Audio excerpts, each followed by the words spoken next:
Alright, uh, guys, this is the post analysis that I promised to give because I have already did the pre-analysis yesterday on gold, what I've been trying to see on the market before I will look for a possible buy because the momentum is still for the buyers. So the buyers is still buyers. So I unfortunately I was looking at these areas like I was looking at this area to market crash down. Unfortunately, market did not crash down from that area, and it later just keep going higher, and it went so high, even higher than that, which I was expecting. Even if the market went higher like this, it will crash down before we can take off. But market did what it did, and I ended up accepting because psychologically, if you are expecting something from the market and if it did not do what you are expecting, how are we going to react? We have to react normal so that we can be able to adjust. So I was able to adjust when I see this thing has happened. I I say okay, let me let it go. Maybe I may have trade tomorrow. That's what I just told myself yesterday. So today I came around this candle, right at this candle. So I saw when the market is already at the downside and it went back up, we get this spike. I was like, let me just do the reading so that I will not forget what I am doing. I go with my strategy and whatever. I find out that um, price is gonna go as this price. That's where I've been looking for price to go. So as for the market, uh, I look at this area when the market went higher from this area and stays above it by holding around this area. I find out, we try to go highs, we fell after having four red candles. Then we have this green candle at the closing, towards the closing of New York, which is in the 4 hours candle. So as this green candle come out, then the next day, which is the Wednesday, 27th December, 2023, we have two red candles that they are trying to push down, which is the sellers trying to push down. But one thing that we're supposed to look at is price attempts to go low, fell, and then he attempts to go low, and then now instead of the price to hold below, like to do some kind of range, if that it holds around this area, if that price holds around this area, which is holding below this price, definitely we are expecting a downward movement. But if we go down to the 1 hour time frame, we can see that the price did not hold below. After it break, it stays above it throughout Asia. Throughout London Open, it stays above it. Then during London, price attempt to go, but it spike. It goes back like price never make any low. So price is still holding above this area. So I now say, since price is holding above this area, this is a money spot for me, which is this is a build up for the next movement to go high. Because if we look at the price from this area to this area, price really move and stays above, and then price really move again and stays above, but we are not making any highs. So we are looking for the next highest point, which is we are looking for the market to go higher. So if the market is going to go higher, how are we going to get in without having all these spikes stopping us out and then go in our favor? So I then have to go to the 15 minutes.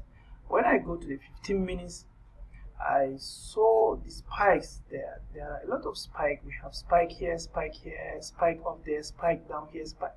Like, holy crap! what is this? So I now say, okay, let me wait for this area. I now go down to the 3 minutes.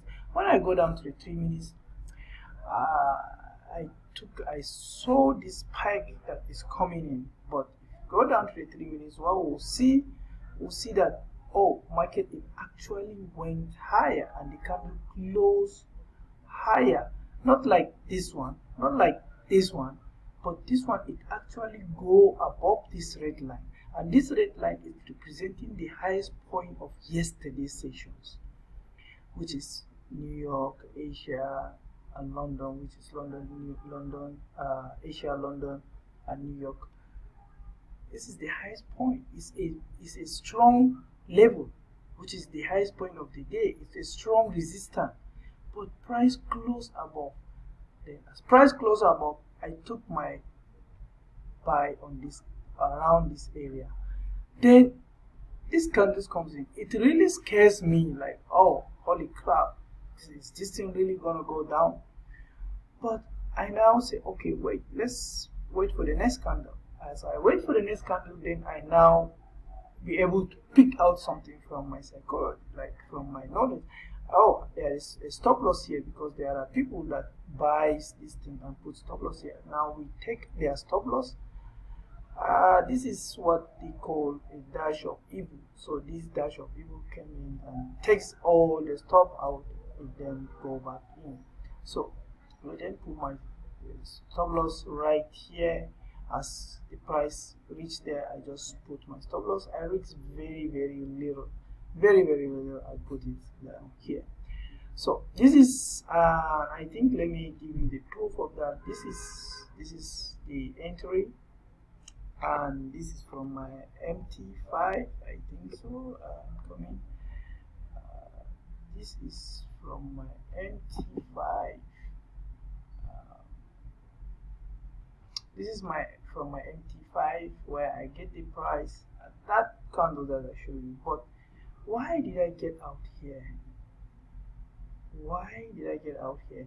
Okay, if we go down to the 3 minutes, we can see that the price at where I get out, I saw some reaction, which is this price. This is where I actually closed the trade around this area. I did not wait to go to my target as I am expecting the price, because now, whatever reason, price can crash down and then continue going down.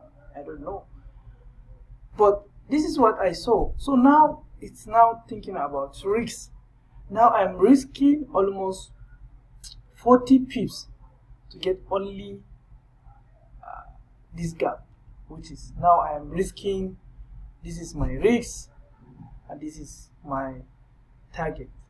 So now I say, oh, since it's like that, now here it becomes my stop loss, here it becomes my target. That's where I say, oh, no, it can be possible. I can't keep staying in this trade.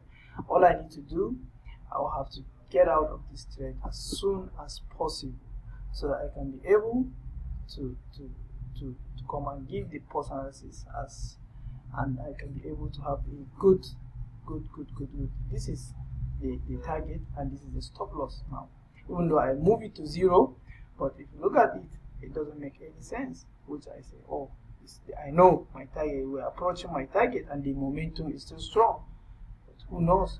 Look at anybody that has take this one and put a stop loss and put a target there, and he took it like this, and then maybe the stop loss like this, and then maybe the take profit is like this. So he put the market at 0 because the price have already reached there.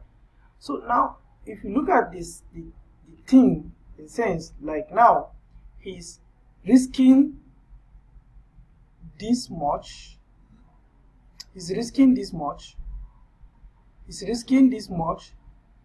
to get this much. So it's like 1:1, and then you see what has happened to that person. It comes and smash the stop loss right there before it's now really pick up. So normally when we hit the stop loss, we find ourselves in a situation whereby it's hardly for us to take the next trade. They will just feel scared, and the anxiety will be it's not gonna work. It's not gonna work.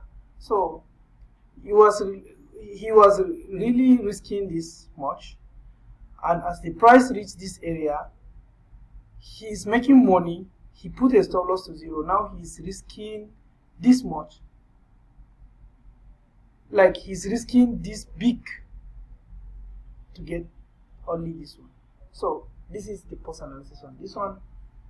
I'm looking forward to do a pre-analysis on any other pairs that I see that we have an opportunity. All right.